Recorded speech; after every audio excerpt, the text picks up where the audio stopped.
So as we're settling in, I'm going to introduce our panel.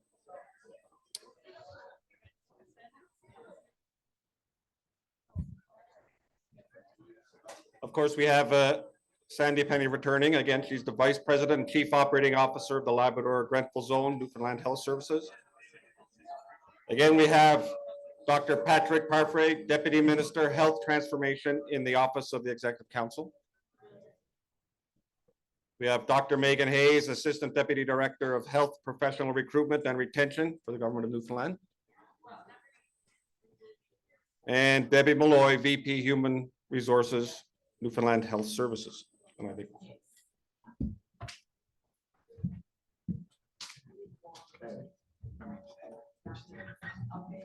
Oh, she's on the phone. Very good. So we'll get going, and I have a set of questions, and we'll ask the panel to address them. And as the first one isn't specifically for Sandy, I'll start off with, for Megan, how can the communities of Labrador West partner in healthcare? So you can hear me? Yes. Oh, great, great. So I think, you know, in my field of recruitment and retention here in the province, you know, we always say doctors recruit doctors, nurses recruit nurses.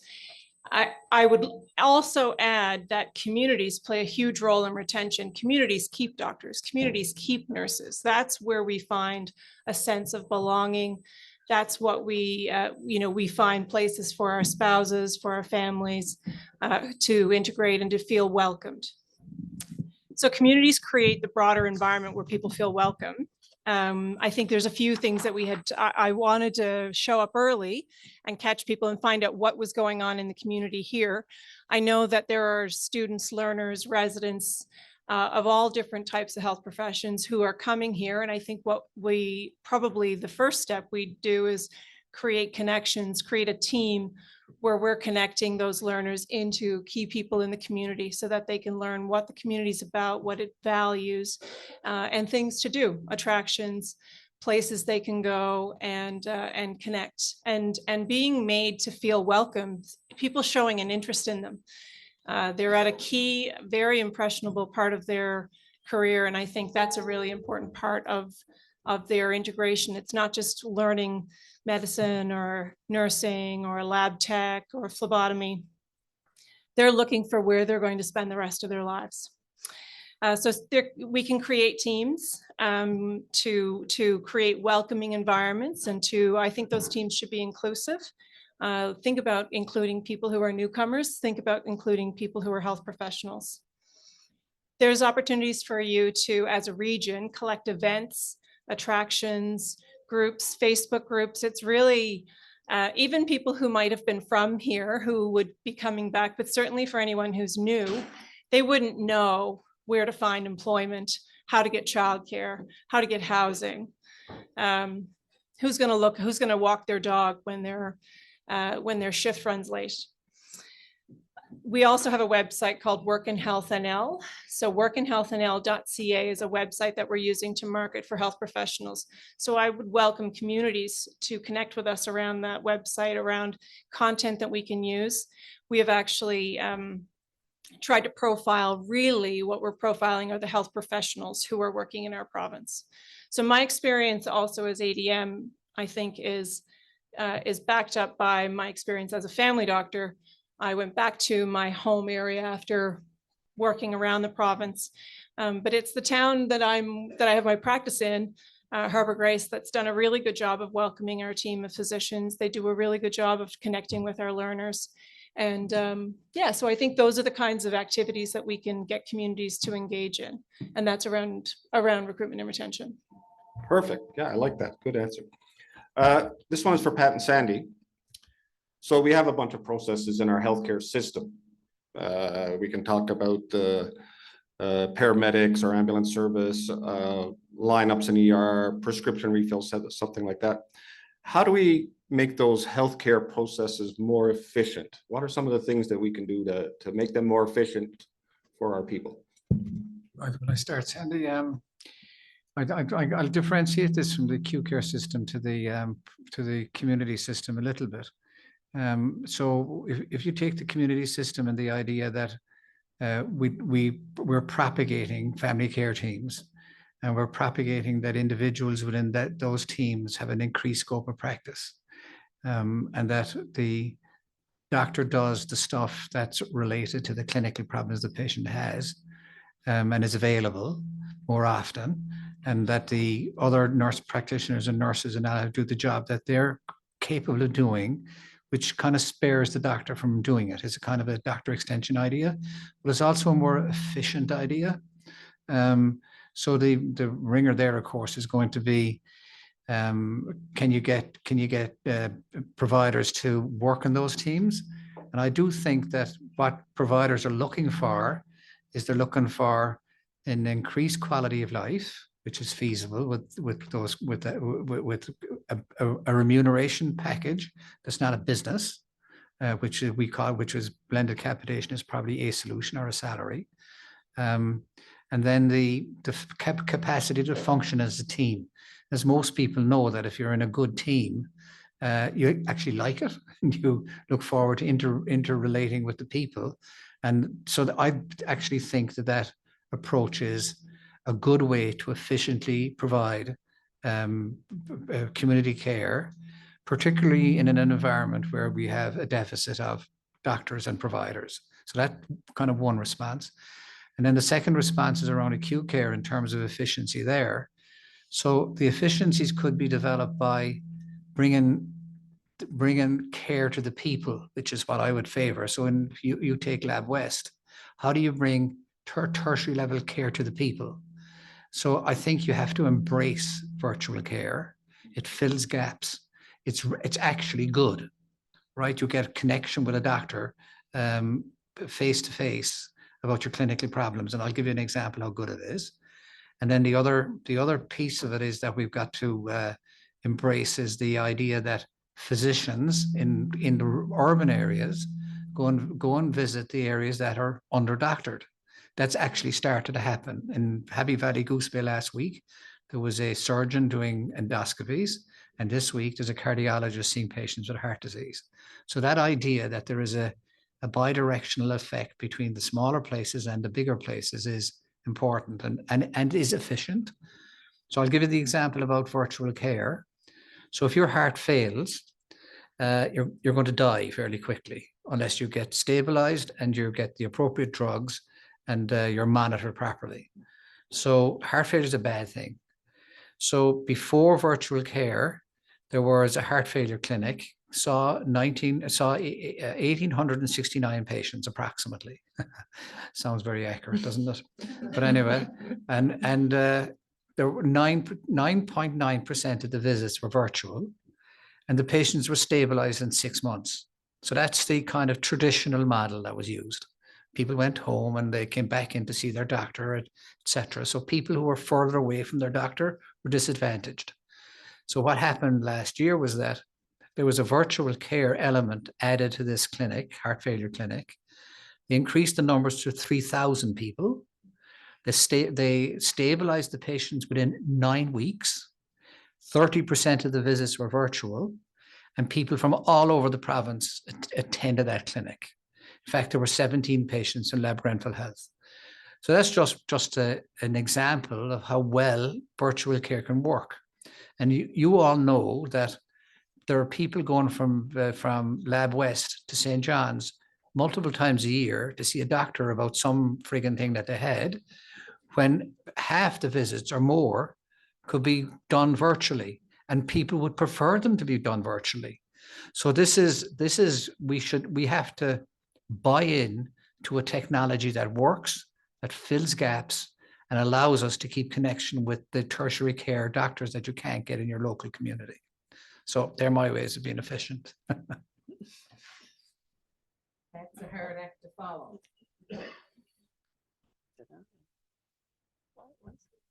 Is it? Yeah. So yeah, I mean, just to add to what, I mean, Pat has certainly covered the question very clearly. I mean, it really has to be in terms of processes within this community and every community. It really needs to be a combination of community-based services and hospital-based services. You know, and obviously when I spoke about family care teams, that is community-based services. I mean, our CEO of the new Newfoundland Labrador Health Services continues to say, in order to keep traffic away from our ER departments, it's about building services in communities so individuals can access services in a much better environment than accessing them through the emergency room department. And when you have a shortage of physicians like we've been experiencing in Labrador West, that's what happens. And further to Pat's comments around virtual primary healthcare, I mean, that's where it's at. And, you know, when we get our family care team off the ground here, we may look at providing some of that through virtual primary healthcare. And it's interesting because I was reading up on some material that was shared with our executive team from one of the VPs on the team. And when the people that have received virtual care, 69% of the people say if they had not gotten primary health care virtually, they would have had to access the service at the ER department because there is no other option.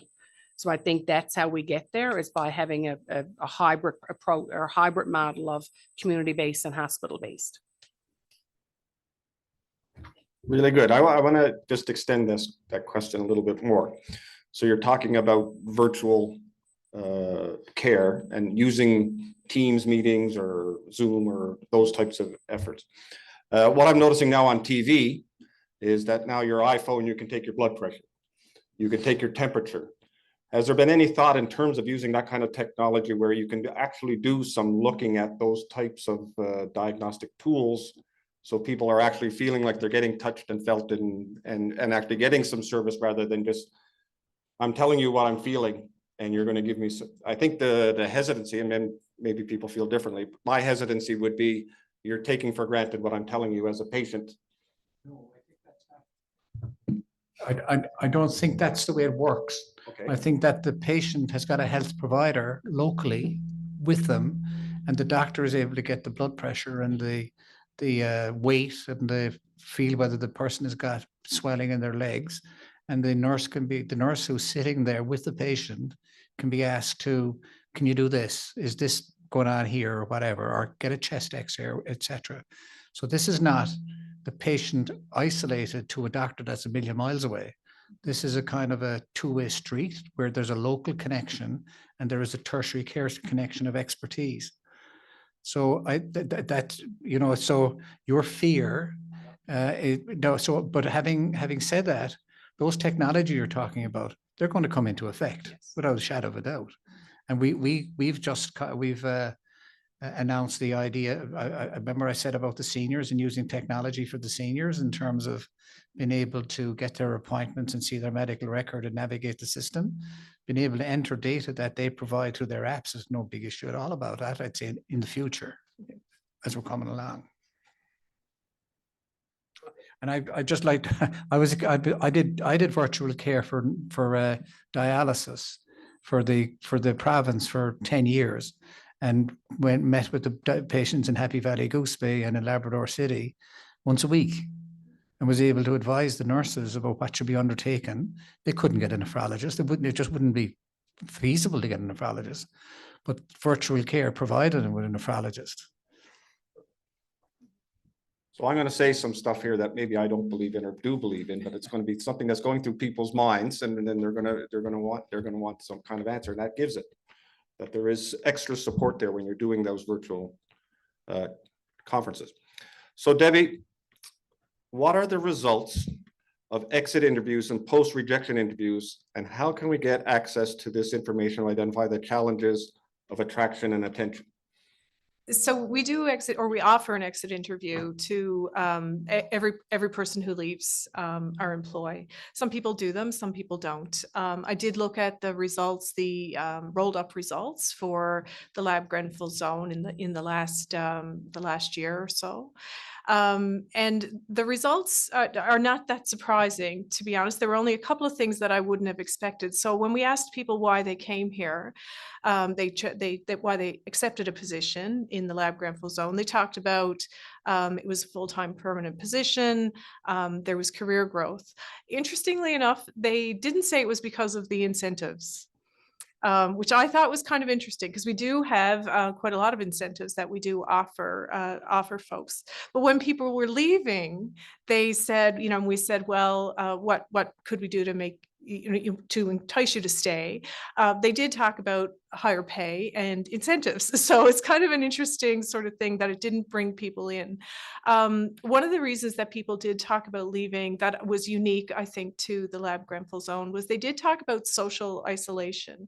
And, as Megan was talking about, I think that's about the community welcoming folks who are not from here. They may have just graduated. They're up for an adventure, but when you get there and you find out, oh my gosh, I don't know anyone and I don't know where to go and I don't know what to do. So sort of having that sort of welcome or being out there, I guess, Facebook pages and, things like that where people can join groups, I think would kind of really help in that piece. And the other interesting thing I thought, when we looked at a year out, 3 years out, 5 years out, when people left. So less than a year that was there. It was social isolation. It was want to be closer to home. And it was career opportunities. So if you're leaving less than a year, it's probably because you didn't find something, that could kind of keep you. 1 to 3 years was not unsurprising. It talked about sometimes career, also talked about being closer to home. But when we asked people sort of after 5 years while we were leaving, retirement came up. So that tells you that if we can attract someone and keep them for 5 years, they're going to be like Sandy Penny and they're going to stay here for 30. So that's a really good, sort of indicator about what you could do. In terms of getting access to exit interviews, we can do roll-up data. That's not a problem. If anyone would want it, we'd be happy to share it. We do tell people though that it is confidential when they fill out so an individual interview is confidential, but we can certainly do roll-up data. But I will tell you as well, what's more important than an exit interview, I think, is a stay interview. So it's something that we are starting to roll out. So it's not about why are you leaving? It's actually talking to people who are here at 6 months, at a year, and talk to them about why they're staying. And then try and capitalize on that and move forward. And we think that's really what retention is all about. And that's where we're trying to move. Thank you very much. And sort of continuing in that stream, Megan, how aggressive and creative is the marketing process for bringing these folks in? In Labrador West, we feel we have some of the greatest recreational facilities, some of the greatest recreational programs, some of the most wonderful places, snowmobiling, you name it, we have it here. It's one of the greatest things in the world. How can we help you to sell that to new doctors or new nurses that might be interested in coming here? How can we help you to bring people on board? Excellent question. So we have the Work in Health and L website that I mentioned earlier, which has an extraordinary everyday kind of theme. So we have been, it came in when I started as the assistant deputy minister. That started in May 2022, and it really was kind of, let's get something up. We really need to move something along. There was a lot of consultation, but we hadn't really kind of gotten to the point where we're in the midst of this healthcare crisis coming out of COVID-19, ramping up into shortages. And so we've given it a new refresh recently. Our marketing campaign is across Canada. It's in the US and the UK. Because these are places where we do find physicians who have pathways to licensure. And that's another piece of work that's been done. In terms of marketing and actually connecting with communities, that is definitely part of our next phase. So you can contact our office. So we're the Health Professional Recruitment and Retention Office, and we would look into how we can either share our marketing materials with you so that you can bring it to your region and use it with your marketing materials, or what you have already available, and connecting with us. Because in addition to where we are right now is we're highlighting health professionals, and we do have somebody who's from Lab City, Marika Vanderberg, who's a nurse who works here. And she represents the region very well. She is, obviously a professional who has been here and loves it here. And so I think what we would like to do is, in addition to highlighting the people, I think we want to start moving into highlighting communities. Regions in particular. We have been looking at those family care teams. They're a cornerstone for us in terms of the health accord, in terms of moving and moving the needle on people's positive health outcomes and actually making healthier communities. So when people kind of are, your region, I think fits very nicely because there is a family care team that represents the whole region. So if you're able to, if you have anything that's, that's a highlight for you, our connection person is our manager of retention, who is Flora Jackman, who couldn't be here today, so you get me. But we can connect with you guys. I'm not sure how we would do this. I see 100 people in front of me, but connecting in with Flora would be your key, be your entry point for getting into the marketing and connecting with us at the Department of Health. I'd like to add something is that I think that the educational system is intrinsic to recruitment and retention. And we think of providers as just providing healthcare, and they get exhausted from just providing the healthcare.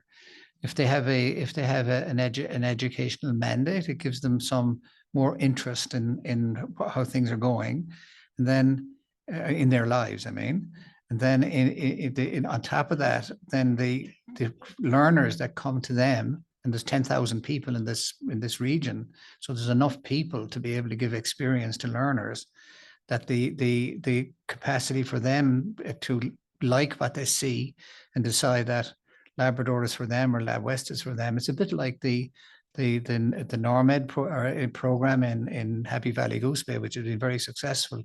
And that kind of educational background has probably been the part of their success. Excellent. Just to take that one step further. So let's compare ourselves to Western region or the Eastern region for this. As a community, are we good at supporting you compared to what those communities or those areas are doing? I don't think anyone's killing it. I'll be honest with you, we're just getting started. I mean, there's so much chaos in the system right now, right? So even communities, how do we organize ourselves? I feel that I think there's an opportunity for some communities who may be further ahead than others to really become champion communities. And I would welcome, Lab West to become a champion community where they're really just rolling this out really well, connecting with the learners, welcoming people, having a sustained welcome that stretches beyond, the first month, or, because it's that kind of stuff that helps people. People are overwhelmed when they come to a new place. There's many steps. I know that for me, when I start a practice, it took me at least 2 years to feel comfortable, and I was from there. So you're managing, your new work environment as well as a new community. But I'd love to have, a champion community come out of Lab West, so that we can highlight you. Thank you. So Debbie and Pat, how can we encourage growing our own healthcare professionals here in Labrador West? How can we get some of our young people interested in healthcare? How can we get them to be wanting to get involved with that, get moving forward with that? What are some of the things we can do to encourage our young people to want to become nurses, become doctors, become technicians? We've been talking a lot about that because I think the traditional sort of healthcare professions, I think people grow up with a little bit, right? That about a nurse, about a doctor, but we have such a variety of different professions within the healthcare field. And so we have been talking about how do we get into schools a little bit more, and we dabble in that. Like there's, I know our pharmacy group is very good, and it has been in many of the schools. The pharmacists who work in Lab West, I think, have been in Lab West schools.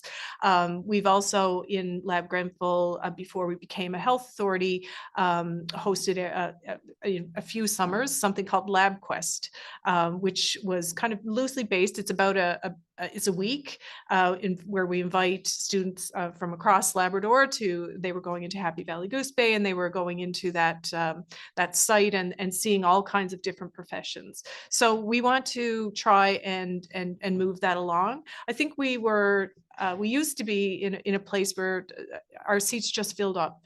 So if you were in post-secondary, whatever seats were there in healthcare professions, they filled up, and that's not happening anymore. So we have to get a lot more aggressive on marketing, I think, earlier and earlier. I did hear 2 days ago, someone say you had to get into grade 6 classes. So I was like, oh my gosh, okay. I was thinking high school, we got to go even further back. So I think those are the things that we'll be partnering with. And, you know, Sandy as well, as a great advocate for Lab Grenfell Zone, we'll partner with, and we'll find ways to attract people.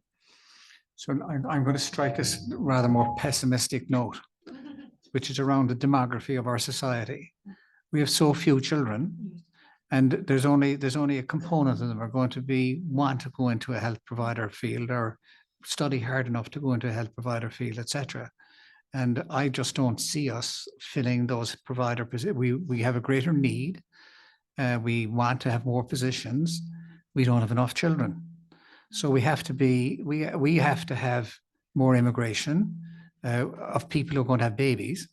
And we're going to have to be innovative about how we attract people who are not in this province to come and fill those positions. And it's that innovation is the key, right? Because the old days have gone, I think, right?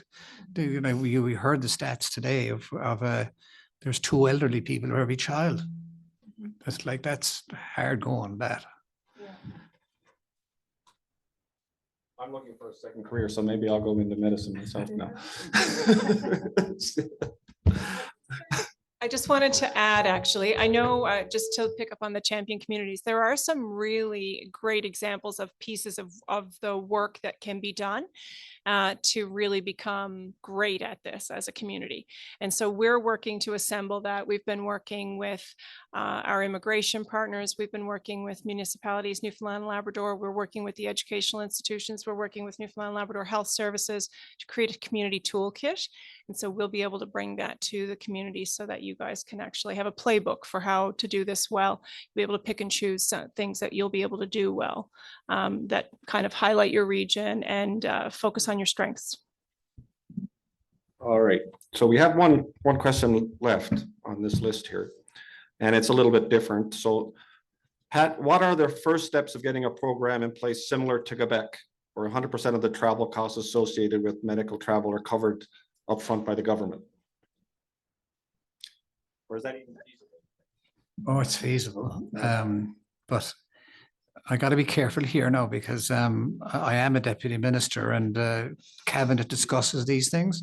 So, I mean, all I would say is that the MTAP program is important, that it needs to continue to be improved.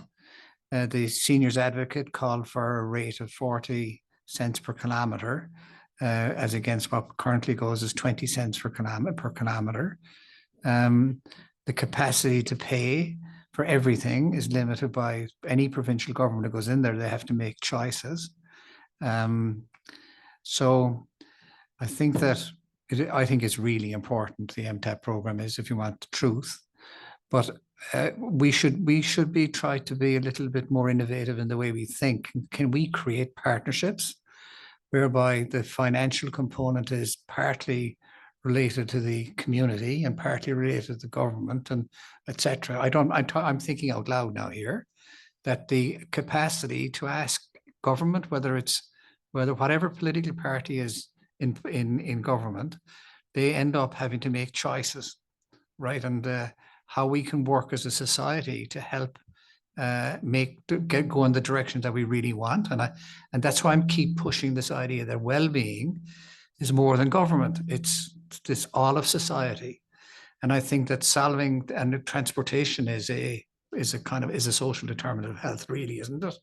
So again, it's how we go forward and try and think collaboratively about how we can solve these problems is what I think is best. I can't say anything about what the government thinks. That's a good point. And your speech earlier on, your presentation about well-being, and I'm a physical education teacher. That's my training at university. So well-being, living a healthy lifestyle, always very important. So you want us to transition to a healthy lifestyle, well-being, that will take the pressure off of the demand for doctors, for nurses, for those transportation, for that. What kind of time frame are we looking at if we really dig in, really do a good job on well-being? How long do we go before we really see those types of effects Is it almost immediately that we see the burden come off a little bit as people become healthier, or is it many, many years out? Well, some of it is many years out, and some of it is actually the benefit to taking a child out of poverty, and the benefit to having less food insecurity is instantaneous. So those things are kind of important. The capacity to improve our transportation, or those various types of elements, they immediately give a benefit. And but the translation of the benefit for the child, about the outcomes that the child would get for not growing up in an impoverished household, won't be evident for years, right? You won't be able, if you say how many years life are you going to change by doing that, you won't know that for years, but you'll certainly get the understanding that the child's life has improved. And similarly with the educational system, there are metrics that are intermediate that demonstrate whether or not our society is more educated, etc. But that improved education is not going to lead to the downstream effects that fast, right? So for our democratic political system, it's a kind of a conundrum, but there are immediate things that benefit people. And if you actually truly believe that those intermediate things are important, you can measure them. You can demonstrate whether your actions have had the effect that was necessary. I'll just add, because I'm so excited about social determinants of health. But, as a physician, I think for me, if I can make a difference in one person's life, it does take a long time for that impact to show. Sometimes if they quit smoking, or they cut back on their drinking, or they, but if we actually act as communities and collectively as a province, and we start making changes that impact groups of populations, like that's really powerful in terms of healthcare expenditures. Here's to your eyes about this children and youth in Don't be at that alternate. now. This children and youth in alternate care. The children who were so victimized and traumatized when they went to that clinic, they were really, really, really happy to get the care. All right. So thank you for answering those questions.